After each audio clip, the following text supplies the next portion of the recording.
Saudara, saya sudah berada di Pelabuhan Benoa. Saat ini saya akan ikut dengan tim imigrasi yang melakukan pengawasan rutin.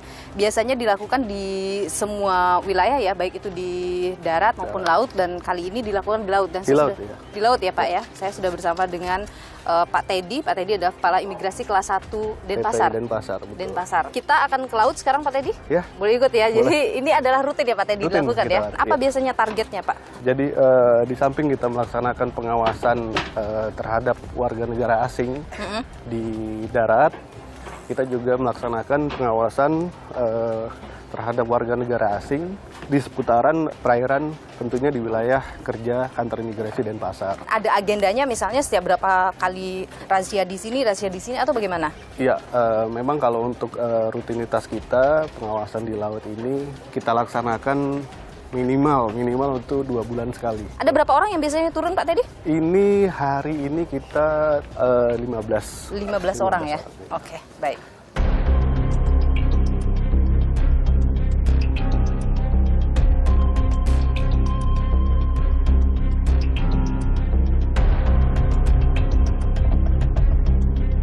Kita sudah berada di Pulau Serangan Pak Teddy ya? Betul. Jadi kalau misalnya Anda lihat ada banyak sekali kapal-kapal. Ini biasanya adalah warga negara asing ya. Ini salah satunya juga adalah kapal warga negara asing. Sepertinya nggak ada orang ya Pak Teddy? Memang kegiatan untuk warga negara asing yang tinggal di Yahya seperti ini, kebiasaan di pagi hari mereka naik ke darat ya, untuk melakukan aktivitas. Masih banyak yang akan masih banyak sampai ke dalam, banyak sekali. Ini biasanya memang dimasukin satu-satu, setiap kapalnya dicek satu-satu. Kemudian ya, administrasinya dicek. Dicek ini kapal bendera asing atau Indonesia. Kalau asing ya kita masuk, kita periksa dokumen-dokumen dari warga negara asing tersebut. Itu kosong, Des. Turun, naik ke darat. Ya, Pak. Nggak ada skocinya, Pak. Hah? Nggak ada skoci. Skocinya nggak ada. Skoci itu yang buat mereka naik ke darat. Jadi ini ada satu kapal yang kemudian masih ada WNA-nya di dalam, sedang diperiksa seluruh administrasinya ya. Biasanya apa aja itu Pak yang diperiksa? Paspor, lalu visanya, izin tinggalnya, kita periksa semuanya. So you just stay in here? Yes. I have friends. They are in the.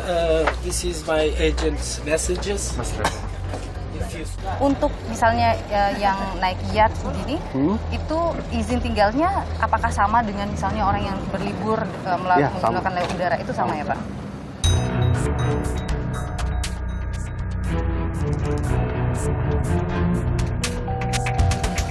Yeah, I'm stay alone. It's not my boat. I'm not owner. Oh yeah. How long you been here? 7 months. And what do you think about the inspection like this? I think it's fine. It's normal. You have to check. Okay, thank you, sir. Have a great day. Bye.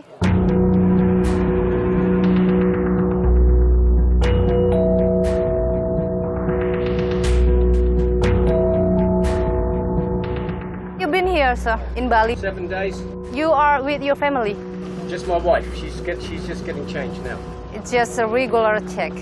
No, I'm quite happy. Immigration must check everybody where they can. No problems. Good idea.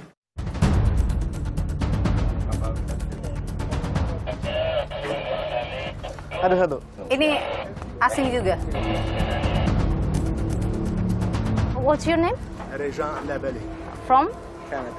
How long you been here? Here 1 month. Did you heard about many foreigners in Bali disobey the rules in Bali? No. No? But what do you think about foreigner disobey the rule here? As far as I know, we try to follow the rules like everybody else. Okay. I wouldn't want to get into trouble in another country. But how do you think about law enforcement in Indonesia for foreigner? I've never dealt with law enforcement. I can't even say that I've seen them. I have not seen them. Okay. What do you think about the regular check like this? To me, anything you do to make me safe in your country is all good for me. Okay. Because I want to feel safe, and I do feel safe in Indonesia everywhere I go. Okay, that's So good. I think you're doing a good job. Okay, glad to hear that. Enjoy your time in Bali. Thank you, sir. Thank you. You're welcome.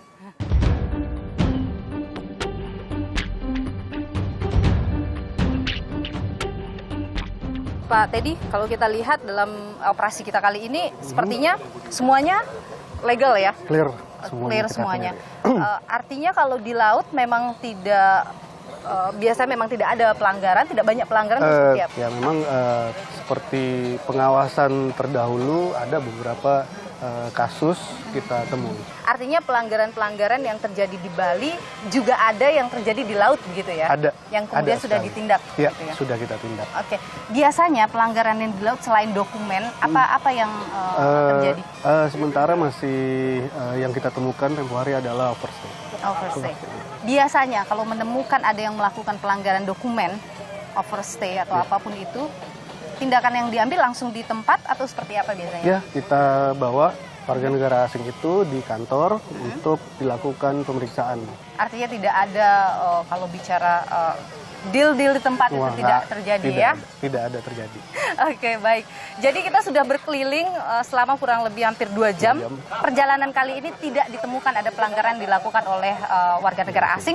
Bahkan tadi semuanya kooperatif ya? Kooperatif sekali. Pak Teddy ya? Semuanya. Baik, dan ini memang adalah operasi reguler yang selalu dilakukan oleh Imigrasi Denpasar untuk memastikan tidak ada WNA yang melanggar dan memastikan juga keamanan mereka juga ya? Benar. Baik, Pak Teddy, Kepala Imigrasi kelas 1 Denpasar, terima kasih sudah berbagi informasi dan juga pandangan dan sudah mengajak Niluh keliling-keliling. Sehat selalu Pak Teddy. Sehat selalu. Yeah, you want to steal money? You want to steal money under Mao Yuan? No. No. Indonesia, we have rules. Ini sekaligus merupakan warning kepada semua wisatawan.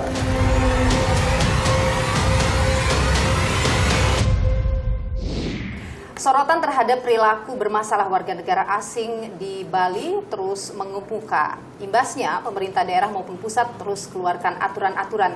Seberapa efektif aturan ini dan bagaimana pula penindakan terhadap warga negara asing yang berulah di Bali? Saya sudah bersama dengan Kepala Divisi Keimigrasian Kantor Wilayah Kementerian Hukum dan HAM Provinsi Bali, Baron Ihsan. Pak Baron, terima kasih sudah bersama Niluh. Sehat selalu. Terima kasih Mbak Niluh, selamat siang. Iya.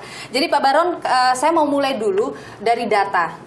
Benar bahwa banyak sekali warga negara asing melakukan pelanggaran administrasi keimigrasian di Bali? Untuk saat ini tercatat data pelanggaran keimigrasian yang ada di Provinsi Bali ini sekitar 43 orang yang sudah kami deportasi dari 1 Januari 2023.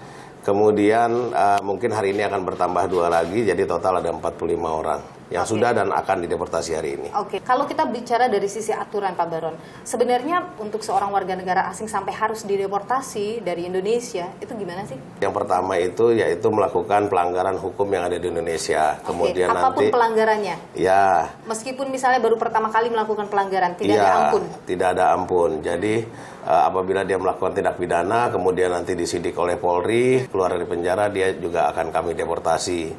Kemudian ada beberapa pelanggaran lalu lintas mungkin, ditilang sama polisi, kemudian dikirim ke kami, itu juga bisa kita deportasi. Kemudian ada beberapa pelanggaran administrasi keimigrasian seperti overstay, penyalahgunaan izin tinggal, itu juga nanti akan berakhir deportasi. Termasuk juga pelanggaran terhadap peraturan-peraturan dari Perda dan adat budaya di Bali ini. Oke, dari 43 yang sudah dideportasi, itu pelanggarannya apa Pak?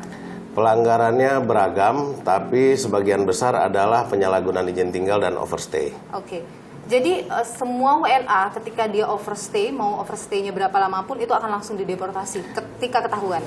Belum tentu, karena menurut peraturan kami, overstay di bawah 60 hari itu yang bersangkutan masih bisa untuk membayar denda 1 juta per hari per orang.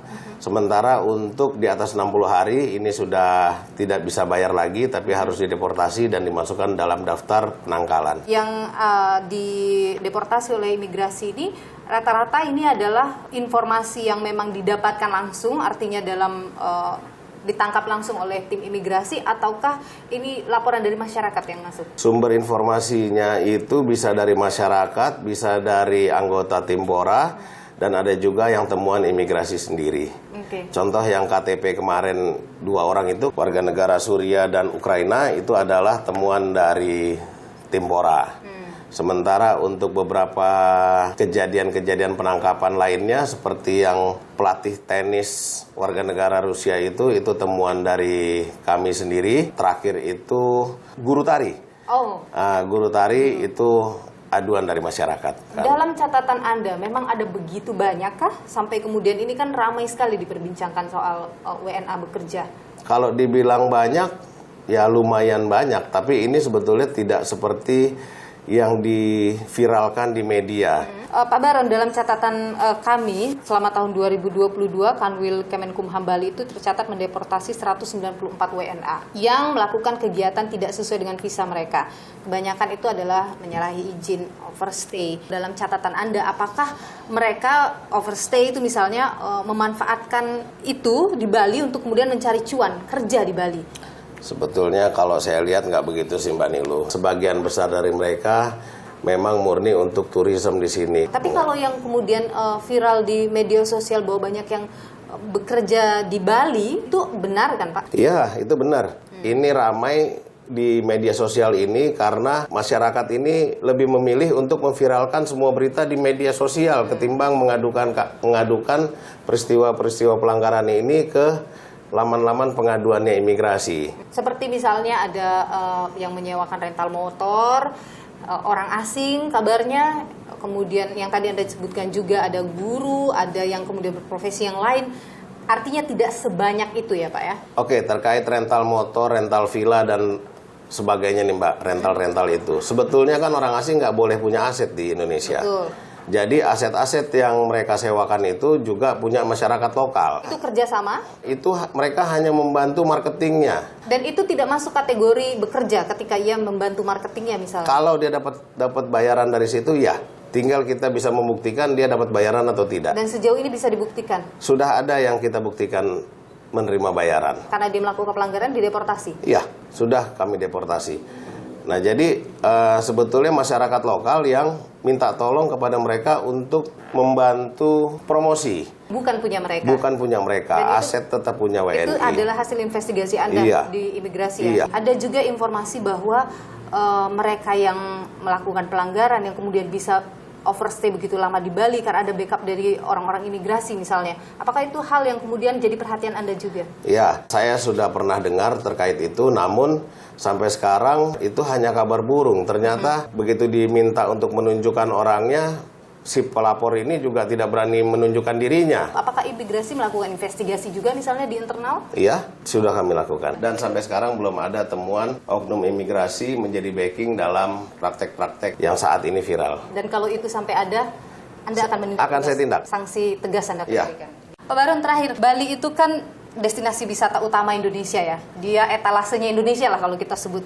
Apa tantangan terberat Anda selama Anda menjadi Kadif? Tantangan terberatnya itu adalah mengimbangi bagaimana caranya penegakan hukum bisa tetap dilakukan, namun dengan tidak menimbulkan efek yang angker terhadap calon-calon wisatawan yang akan datang ke Bali. Melihat tantangan seperti itu, timnya cukup ya Pak? Timnya kurang. Tolong kalau misalnya bisa ditambahkan, mungkin kami akan sangat-sangat berterima kasih. Karena mengingat Bali yang begitu luas dengan jumlah wisatawan yang begitu tinggi ya, tentu pengawasan maksimal dibutuhkan agar masyarakatnya juga senang, wisatawannya juga tidak berulah yang kemudian merugikan masyarakat lokal. Pak Baron Ihsan, terima kasih sudah berbagi informasi dan pandangan di Nilu. Sehat selalu Pak. Terima kasih.